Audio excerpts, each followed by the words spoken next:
আলহামদুলিল্লাহ রাব্বিল আলামিন আসসালাতু ওয়াসসালামু আলা সাইয়্যিদিল মুরসালিন ওয়া সাহবিহি আজমাইন। কেদারপুর ইউনিয়ন শাখা বাংলাদেশ জামাত ইসলামী কর্তৃক আয়োজিত আজকের এই ফ্রি মেডিকেল ক্যাম্পের উদ্বোধনী অনুষ্ঠানের সম্মানিত সভাপতি, উপস্থিত অতিথিবৃন্দ, ঢাকা এবং শরীয়তপুর সদর থেকে আগত আমাদের সম্মানিত চিকিৎসক ভাই ও বোনেরা এবং আমার সঙ্গে উপস্থিত এলাকাবাসী, আমার প্রিয় আত্মীয়স্বজন, এ এলাকার মুরব্বী কেরাম, মুহাক্কিক ওলামায়ে কেরাম, আসসালামু আলাইকুম ওয়া রাহমাতুল্লাহ। আজকে আমরা যেটা করছি সেটা আপনাদের হক। এটা আরো আগে করা উচিত ছিল, আরো আগে করতে পারলে ভালো হতো, কিন্তু 1 বছর আগে আমরা এই কাজগুলো করার কোনো সুযোগ পাইনি, আমাদের করার কোনো সুযোগ ছিল না। এখন আমরা ক্রমান্বয়ে আমাদের শরীয়তপুর 2 আসনে সবগুলো ইউনিয়নই একে একে ফ্রি হেলথ ক্যাম্প করার চেষ্টা করছি। আমরা অনেকগুলো জায়গায় আমরা হেলথ ক্যাম্প করেছি, বিভিন্ন ইউনিয়নে। আপনাদের এখানে আমার খুব ভালো লাগছে যে আপনারা স্বতঃস্ফূর্তভাবে অংশগ্রহণ করেছেন, সুশৃঙ্খলভাবে আমাদেরকে ক্যাম্প পরিচালনার সুযোগ করে দিচ্ছেন। এটা মানুষের মৌলিক অধিকার, কিন্তু সেই অধিকারটা যাদের দেওয়ার কথা, সে সরকার বা রাজনৈতিক নেতৃবৃন্দ এই কাজটা করতে বরাবরই ব্যর্থ হয়েছে। সরকার তার সীমিত সামর্থ্য যতটুকু পাচ্ছে হেলথ কমপ্লেক্সের মাধ্যমে, সরকারি চিকিৎসকদের মাধ্যমে আপনাদেরকে চিকিৎসা দিচ্ছেন, কিন্তু আমরা বুঝি যে আপনাদের প্রয়োজনের তুলনায় সে সার্ভিসটা পর্যাপ্ত নয়। সেজন্য আমরা বিভিন্ন পর্যায়ে স্পেশালিস্ট ডাক্তারদের নিয়ে এসে আপনাদেরকে একটু সার্ভিস দেওয়ার চেষ্টা করছি।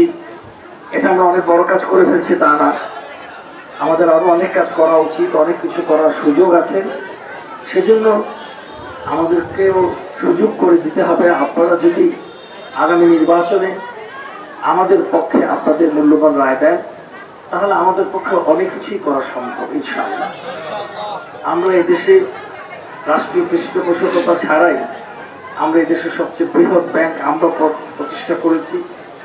জামাত ইসলামের পক্ষ থেকে ইবনে সিনা হাসপাতাল করা হয়েছে, ইসলামী ব্যাংক হাসপাতাল করা হয়েছে, সারা দেশে অসংখ্য স্কুল, কলেজ, মাদ্রাসা প্রতিষ্ঠা করা হয়েছে।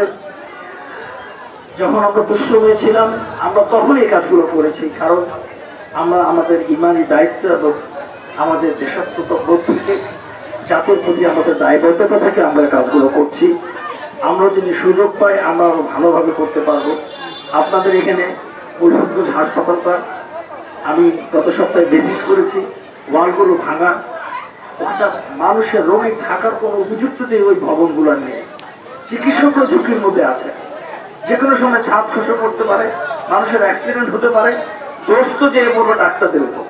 অথচ এই কাজগুলো তৈরির সিদ্ধান্ত নিয়ে সরকারের উচিত কাজগুলো করে ফেলা।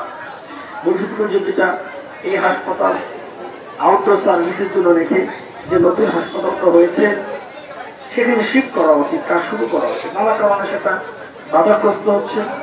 আমরা চেষ্টা করছি, এটার জন্য আমরা পথসভা করেছি, মানববন্ধন করেছি যে মূল হাসপাতালটা, আধুনিক হাসপাতালটা দ্রুত শুরু হওয়া উচিত।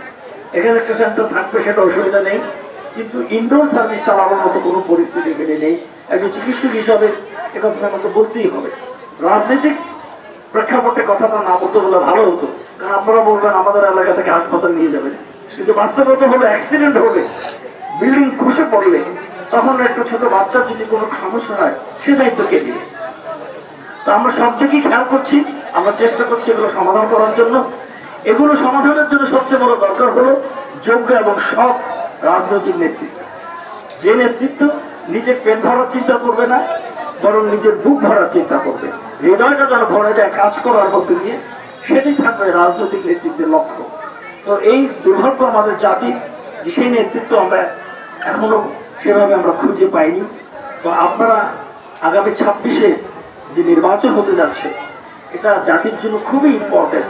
আপনারা যদি সঠিক নেতৃত্ব বাছাই ভুল করেন, ব্যর্থ হন, তাহলে বিগত সময়ে যেমন চলছে আগামীতেও রাষ্ট্রটা তেমনই চলবে। আপনারা কি সেটা চাইবেন যে বিগত সময়ের দুঃশাসনের মতো আগামীতেও দেশটা একইভাবে চলুক? এটা কি কেউ চাইতে পারে? সেজন্য আপনাদের উদাত্ত আহ্বান জানাই, আপনারা আগামী নির্বাচনে সঠিক সিদ্ধান্ত নেন।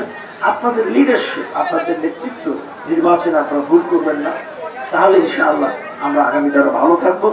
আমরা সরকারি জায়গায় না থেকেও আপনাদেরকে সার্ভিস দেওয়ার যতটুকু চেষ্টা করছি, সরকারে না থাকলেও আমরা নিয়মিতভাবে আগামীতে এই সার্ভিস ইনশাআল্লাহ চালিয়ে যাব। এটা আমরা আপনাদের প্রতি আমাদের ওয়াদা, ইনশাআল্লাহ আমরা পাবো। এই আয়োজন করেছেন আমাদের কেদারপুর ইউনিয়ন শাখা দায়িত্বশীল বৃন্দ, কর্মী বাহিনী, যারা সুধীবৃন্দ অত্যন্ত দমকল অ্যারেঞ্জমেন্ট করেছেন। চমৎকার সামিয়ানার চমৎকার সব আয়োজন, চমৎকার সব ব্যবস্থাপনা এবং অনেক ডাক্তার এসছেন। আপনাদের এখানে এখন প্রায় 14 জন ডাক্তার এর কাজ শুরু করেছে। আরও আরও 2 জন এসে যোগ দিব আমরা ইনশাআল্লাহ। তো আশা করি সবকিছু ভালো মতো হবে। আমি যারা এই আয়োজন করেছেন কেদারপুর ইউনিয়ন বাংলাদেশ জামাত ইসলামের দায়িত্বশীল সুধী কর্মী ভাই বোনদেরকে আমার পক্ষ থেকে আমার অন্তঃস্থল থেকে সাধুবাদ জানিয়ে, ধন্যবাদ জানিয়ে, এবং আল্লাহ পাক তাদের এই মেহনত কবুল করুক। এবং যারা এই স্কুল কর্তৃপক্ষ যারা আমাদেরকে জায়গা করে দিয়েছেন আজকে এই ক্যাম্পটা পরিচালনার জন্য, এবং এখানকার স্থানীয় জনপ্রতিনিধিবৃন্দ যারা আমাদেরকে সহযোগিতা করছেন, সকলকেই আমি ধন্যবাদ জানিয়ে শেষ করছি। আল্লাহ পাক আপনাদের উপযুক্ত যা দেন, জাযাকুল্লাহু খাইরান।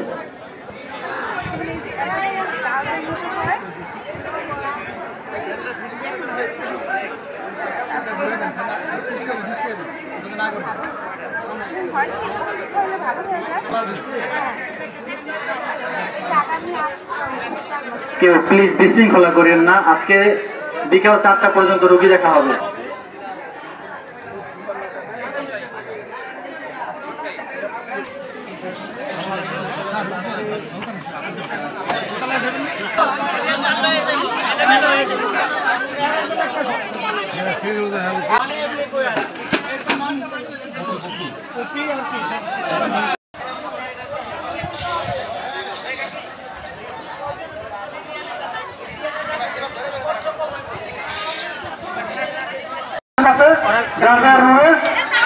ডাক্তার রুমে ডাক্তার রুমে নিয়ে যাবেন, স্লিপ নিয়ে বসেন।